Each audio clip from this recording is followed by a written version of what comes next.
Casos da Covid-19 avançam em Vitória da Conquista.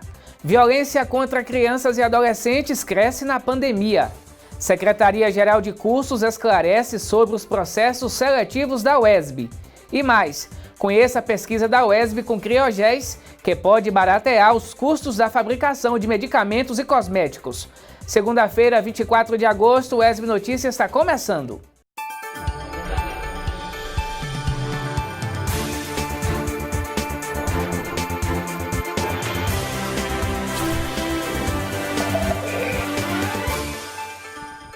Olá, tudo bem? Seja bem-vindo ao UESB Notícias, informação, formação e conhecimento a partir de agora.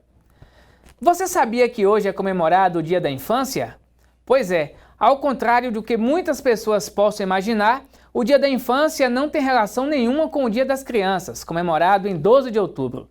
Essa data foi criada pelo Unicef com a finalidade de promover uma reflexão sobre as condições de vida das crianças de todo o mundo. Na pandemia, os casos de violência contra crianças e adolescentes aumentaram.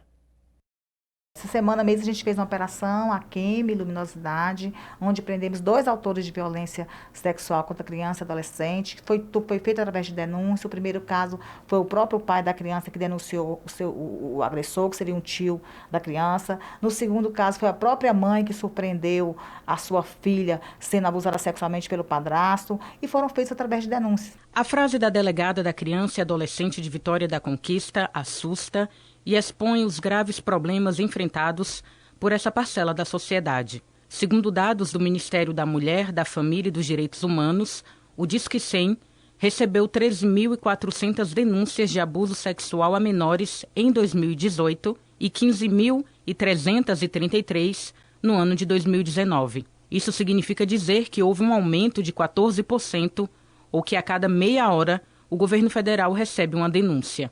Em todo o país, órgãos e instituições atuam para garantir a proteção de crianças e adolescentes e que seus direitos não sejam violados. Primeiramente, é bom contextualizar que o CREAS é o Centro de Referência Especializada de Assistência Social, que tem como objetivo ofertar proteção social a famílias e indivíduos que tiveram seus direitos violados, né?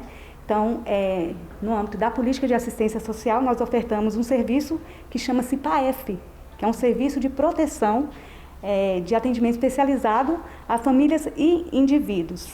A gente tem aqui em Vitória da Conquista a Delegacia da Criança e Adolescente dentro do Centro Integrado do Direito da Criança e Adolescente, onde trabalhamos com criança e adolescente vítima de violência, qualquer tipo de violência, quer seja física, sexual, doméstica, mas também com adolescentes em situação de conflito com a lei. A gente já está aqui dentro do Centro Integrado há 3 anos, aqui em Vitória da Conquista tem uma rede de proteção, né? Para criança e adolescente, uma rede bem ativa, né, que dentro do Centro Integrado a gente tem todos os órgãos que compõem essa rede, Conselho Tutelar, CREAS, né, a própria Delegacia, a Vara da Infância, o Ministério Público, Defensoria Pública, todo mundo unido, né, no combate à violência sexual, não só a violência sexual, mas a violência de todas as formas contra a criança e adolescente. 24 de agosto, Dia da Infância. A data simboliza um importante avanço com o marco legal da primeira infância. Com uma lei sancionada em 2016, políticas públicas devem ser formuladas e implementadas a fim de defender e garantir os direitos de todas as crianças do Brasil. Sabemos que essa primeira infância ela vai desde o período gestacional até os 6 anos de idade. Então, esse é um período muito importante na vida da criança. E justamente por isso essa criança precisa ser assistida, né? Ela precisa ter um olhar diferenciado. Por quê? Nesses primeiros anos é o momento onde a criança começa a se desenvolver, é o momento que ela adquire seus movimentos, equilíbrio, né? Tem a questão do desenvolvimento motor, o desenvolvimento cognitivo, a aprendizagem. Casos de agressões a crianças e adolescentes não são fatos isolados. A pandemia trouxe um aumento nas ocorrências e as instituições tiveram que se adequar. Considerando o momento de pandemia, nós tivemos que reorganizar nossos processos de trabalho, né? E assim, toda a equipe, eu digo a equipe, inclusive a rede, de forma articulada, repensar no processo de trabalho para nós alcançarmos essas crianças e adolescentes e famílias né, que chegaram até o serviço outrora e que requer o atendimento sistemático. Então, assim, hoje tem um atendimento remoto, né? Não é descartado as visitas domiciliares, mas dependendo da situação, a gente respeitando, né, toda a questão mesmo da pandemia, né, com distanciamento, uso de máscara, enfim. É um momento crítico que nós estamos vivendo, né, para toda a sociedade, e as nossas crianças, elas estão em casa. Então, assim, elas ficam mais tempo em casa, estão ociosas, fora das suas atividades escolares, dentre outras atividades. Autoridades alertam que, na maioria das vezes, o agressor é alguém da família ou uma pessoa muito próxima da vítima. Infelizmente, o que a gente nota aqui na delegacia é que as maiores ocorrências que nós temos, as maiores denúncias são de violência sexual contra criança e adolescente. E praticada por quem? Praticada por um ente familiar. Né? Um pai, um padrasto, um irmão, um avô, né? Um vizinho, a pessoa próxima a essa criança, esse adolescente. O Dia da Infância tem o propósito de promover uma reflexão sobre as condições das crianças e adolescentes, mesmo com a atuação intensa para que o trabalho dos órgãos de proteção aconteça. A principal forma de ajudar é denunciando os agressores. E nas últimas 72 horas, 427 casos de Covid foram registrados em Vitória da Conquista. Vamos ver agora no telão os dados. De acordo com a Secretaria Municipal de Saúde aqui de Vitória da Conquista, 23.771 casos notificados, 4.541 pessoas confirmadas com a doença, sendo que 1.144 foram confirmados por laboratório, 3.397 por testes rápidos. 11.493 casos descartados, 4.499 em investigação, 469, melhor dizendo, em recuperação, 3.979 pessoas recuperadas da doença, 93 óbitos. A gente vê agora os índices em relação à ocupação de leitos aqui em Vitória da Conquista. De acordo com a Secretaria de Saúde aqui do município, são 70 leitos de UTI, 70% deles já estão ocupados, 98 leitos clínicos, 38% deles já estão ocupados. A gente vê agora os dados dessa ocupação de leitos de acordo com a CESAB. A Secretaria de Saúde do Estado da Bahia diz que são 70 leitos de UTI aqui em Vitória da Conquista, 66% ocupados, são 98 leitos clínicos, 51% ocupados. A gente vê agora o índice geral da quantidade de leitos que tem aqui na cidade. Ao todo, são 169 leitos de geral, 57% deles já estão ocupados, 96 pacientes estão internados. E a gente continua falando sobre a pandemia. Na reportagem a seguir, você vai ver as diferenças sociais com relação à moradia aqui em Vitória da Conquista e o impacto dessa situação na pandemia. Ao andar pelas ruas de Vitória da Conquista, dá para observar as diferenças entre os espaços. Se por um lado vemos uma cidade bonita, bem estruturada, recebendo uma atenção especial do poder público, por outro, é possível observar a realidade difícil que os moradores das localidades mais periféricas enfrentam. Há quem diga que essa disparidade ficou mais evidente na pandemia, e várias perguntas surgem dentro desta questão. É possível afirmar que estes espaços urbanos, tais como casas e avenidas, interferem no contexto de enfrentamento à Covid-19? A casa tem um papel fundamental no enfrentamento da pandemia da Covid-19, por algumas questões. A primeira é básica. O poder público orienta que fique em casa. Essa ideia parte de que todo mundo tem uma casa para morar. Seria necessário, no mínimo, a construção de mais 7 milhões de habitações nesse momento no país.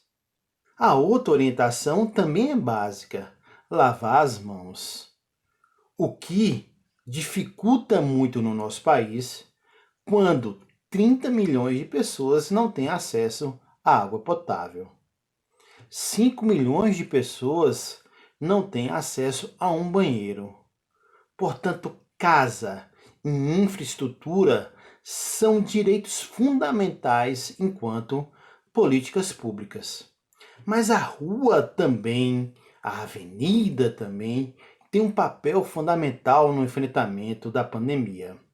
Desde a necessidade de você construir ciclovias, ciclofaixas, para você desafogar o transporte público, você usar de um transporte individual, que é mais saudável e que tem um impacto muito importante no enfrentamento da pandemia, até você garantir calçadas que tenham um mínimo de infraestrutura, tanto do ponto de vista de acessibilidade, quanto do ponto de vista de garantias de largura, por exemplo, para que a população possa se locomover de maneira adequada.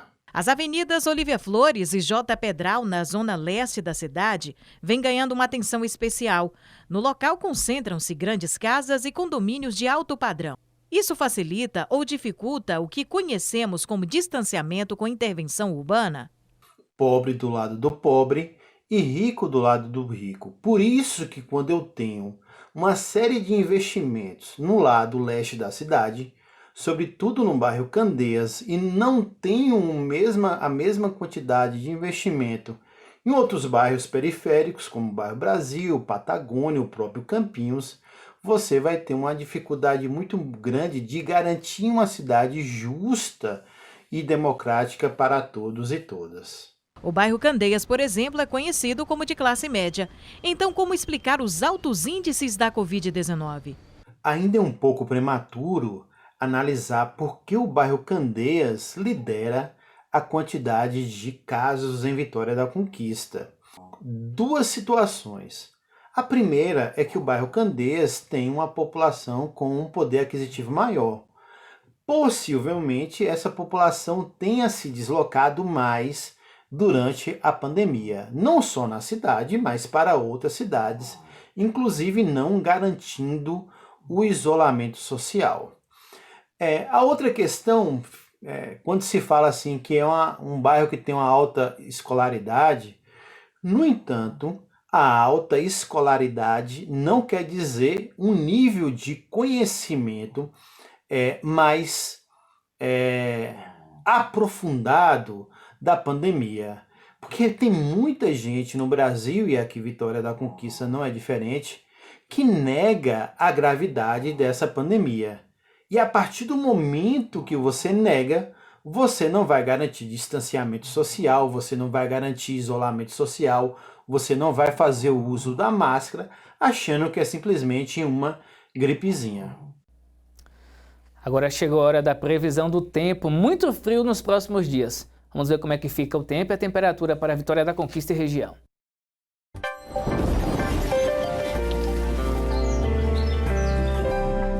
Céu nublado na maior parte do tempo em Vitória da Conquista. A última semana do mês de agosto começa com mais frio. A mínima é de 11 graus e a máxima não passa dos 21 graus. Vamos conferir agora a previsão para outras cidades da região. Tempo firme e céu aberto na cidade de Guanambi. Por lá, as temperaturas variam entre 16 e 31 graus. Em Itapetinga, o tempo segue nublado. A menor temperatura registrada é de 13 graus e a maior de 25. O sol aparece em Jequié, mas o céu deve seguir nublado. A temperatura mínima registrada é de 15 graus e a máxima de 24 graus. Futebol. A diretoria do SCPP Vitória da Conquista acertou o retorno do goleiro Neto Rocha para a disputa do Campeonato Brasileiro Série D. O goleiro iniciou sua carreira no Bode em 2010 e atuou por 5 temporadas, ajudando o clube a ganhar 4 títulos da Copa Governador do Estado. Em 2012 foi escolhido o melhor goleiro da competição. Neto também tem passagens pelo Votorati e Rio Branco de São Paulo e Flamengo de Guanambi aqui pela Bahia. Ele disputou o último campeonato baiano pelo Fluminense de Feira. Até o momento já estão confirmados para o Brasileiro Série D o goleiro Cauã, o zagueiro Silvio, o lateral Rony, o volante Rodrigo e o meia Kleber. Todos remanescentes do Baianão. Outros estão em conversas e podem retornar. E hoje, às 15 horas, no estádio Edivaldo Flores, acontece a apresentação do Vitória da Conquista. Você vai saber de todos os detalhes na edição de amanhã. E no próximo bloco, todas as informações dos processos seletivos da UESB e também uma reportagem sobre pesquisa com criogéis, desenvolvida aqui pela universidade. Um instante só, o UESB Notícias volta já.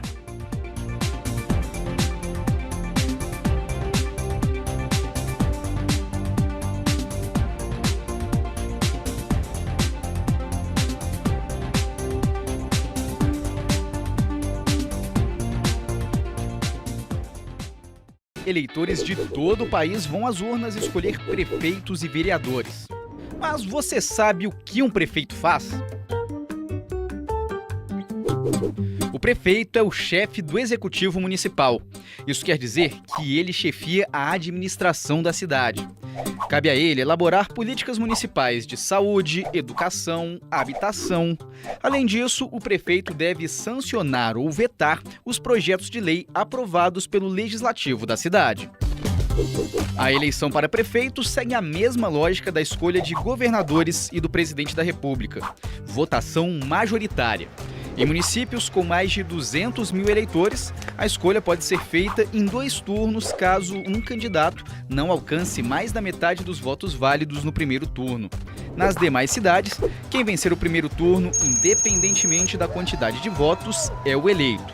O candidato à prefeitura precisa formar uma chapa indivisível com um candidato a vice, que vai chefiar a prefeitura em caso de afastamento do titular. Ingressar à universidade pública de qualidade reconhecida foi extremamente importante na construção da minha caminhada. O seu compromisso com a formação crítica do graduando, o seu compromisso com a ciência, com a extensão e com a pesquisa foram fundamentais para que eu alcançasse tudo o que eu alcancei até hoje. Foi através das experiências que tive durante essa formação que eu pude me reconhecer e também me fortalecer enquanto artista, enquanto educadora e pesquisadora. Fui aluno da UESB, eu fui formado e reformado na universidade pública. E como egressa do ensino público, entendo que tem uma responsabilidade social.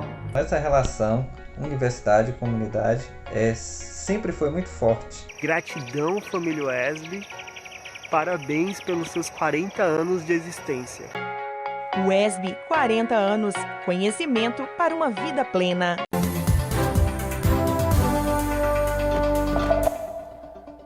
O UESB Notícias está de volta. Os inscritos no vestibular e no processo seletivo do SISU podem ficar tranquilos. A UESB segue o calendário nacional do Ministério da Educação e, em breve, vai divulgar o novo cronograma das convocações. Desde que começou a pandemia do novo coronavírus, as atividades presenciais da UESB foram suspensas. Em fevereiro, o Sistema de Seleção Unificada, SISU, realizou a segunda chamada para o primeiro semestre de 2020 e o vestibular da UESB publicou a sua primeira convocação. Em 24 de junho, porém, a UESB abriu vagas para o segundo período letivo 2020.2. Essas chamadas foram interrompidas desde março, 19 de março, quando a UESB teve as atividades suspensas. De acordo com a resolução Consul 3/2020, essas atividades de convocações elas tinham sido suspensas, Então, desde então, a gente não estava mais fazendo convocações desses processos seletivos e viemos fazer, então, a convocação de 2020.2 para o SISU, porque foi um cronograma que já foi aberto pelo MEC, então não é um cronograma da instituição, e todas as instituições tiveram que adaptar, nesse período de abertura de inscrições e matrícula, para que fosse realizada a matrícula desses candidatos. Esse processo gerou algumas dúvidas e ansiedade nos inscritos do primeiro semestre, que aguardam na lista de espera. Fiz a prova do vestibular da UESB no início desse ano e fiquei no aguardo das chamadas, naquela expectativa de ter o meu nome em alguma das listas. Foi divulgada a primeira lista do vestibular no final de fevereiro, eu não consegui, mas fiquei no aguardo das próximas. Então, desde então, tem sido muito difícil ter que lidar com essa ansiedade, com essa expectativa toda, até porque a gente não sabe quando vão ser divulgadas novas listas. A UESB está seguindo o calendário nacional divulgado pelo Ministério da Educação para as inscrições no SISU. As datas das convocações são definidas por cada universidade e, no caso da UESB, elas estão suspensas. Apesar disso, os inscritos no vestibular e no SISU 2020.1 podem ficar tranquilos, pois logo a Secretaria-Geral de Cursos irá divulgar um novo calendário. O intuito é a instituição agora trabalhar em cima de um cronograma para que essas atividades de chamadas, de convocações, elas sejam retomadas. Esse cronograma de convocações para que os estudantes fiquem mesmo acompanhando as informações relativas aos processos seletivos E os editais também serão publicados na página da UESB. Então, todo acesso a essa informação de editais, de procedimentos de matrícula, de documentação necessária, vão estar publicados na página da UESB.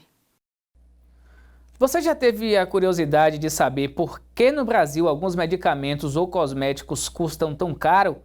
Um dos motivos que interfere para o aumento do valor agregado do produto final é o seu nível de pureza. Pensando nisso, uma pesquisa com criogéis desenvolvida na UESB Campus de Itapetinga pode baratear os custos da fabricação de medicamentos e cosméticos.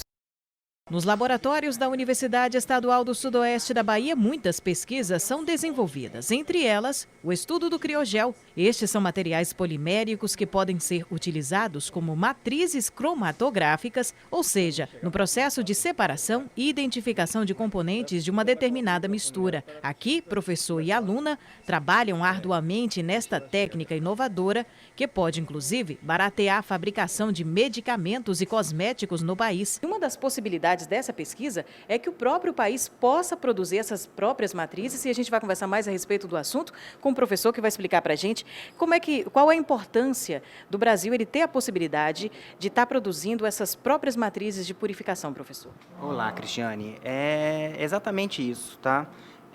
Hoje em dia, para você conseguir compostos com alto grau de pureza para serem utilizados na indústria de cosméticos, na indústria farmacêutica, na indústria de alimentos, tá? Você, invariavelmente, você tem que passar por uma etapa que envolva cromatografia, tá? E os materiais que são utilizados nessas etapas cromatográficas, todos eles hoje são importados, nenhum é feito dentro do país. Então, a gente conseguindo desenvolver esses materiais aqui, né, conseguindo nacionalizar isso, a gente consegue reduzir custos e consegue abrir uma nova possibilidade de mercado que esteja associada a esses compostos dentro do nosso país. Marjorie está cursando o doutorado do programa. Ela vem trabalhando em sua tese com criogéis por afinidade com íons metálicos.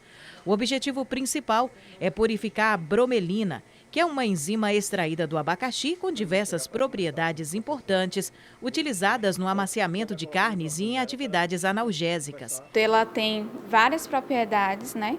Tanto analgésicas como anti-inflamatórias, que podem ser usadas tanto pelas indústrias farmacêuticas, tanto pelas indústrias de cosméticos, além das indústrias de alimentos, que é, né, o nosso foco, como a gente é engenheiro de alimentos, que é usado no amaciamento de carnes, pode ser usado na clarificação de cerveja. Então, foi por isso que foi o nosso interesse em tentar purificar essa enzima. A pesquisa terá seu pedido de patente feito com base no material que está sendo desenvolvido no programa da UESB no campus de Itapetinga. A iniciativa é por conta do impacto positivo que tal experiência pode gerar. E o mais importante disso é que está sendo feita dentro de uma universidade pública. Nós não temos nem palavras para dizer a importância disso, né? Nós somos um programa de pós-graduação que temos um doutorado, que estamos no interior da Bahia. Nós somos o único programa no interior da região Nordeste. E nós estamos conseguindo fazer trabalhos de qualidade, inovadores, com aplicação direta para a sociedade. E isso aí pode ser revertido em benefício para a população. Então, isso daí não tem preço, né? E a gente só consegue fazer esse trabalho pensando numa redução de custos, porque nós aqui não estamos visando lucro, né? O nosso objetivo principal é conseguir trazer benefício à população. Tá aí mais uma pesquisa da UESB, instituição pública, gratuita, inclusiva e de qualidade, contribuindo no desenvolvimento da região. E o UESB Notícias fica por aqui. Para rever os nossos telejornais, acesse o nosso canal no YouTube. Você pode mandar a sua sugestão entrando em contato com a gente pelo nosso WhatsApp, 3424-8763. Ótima semana e até mais!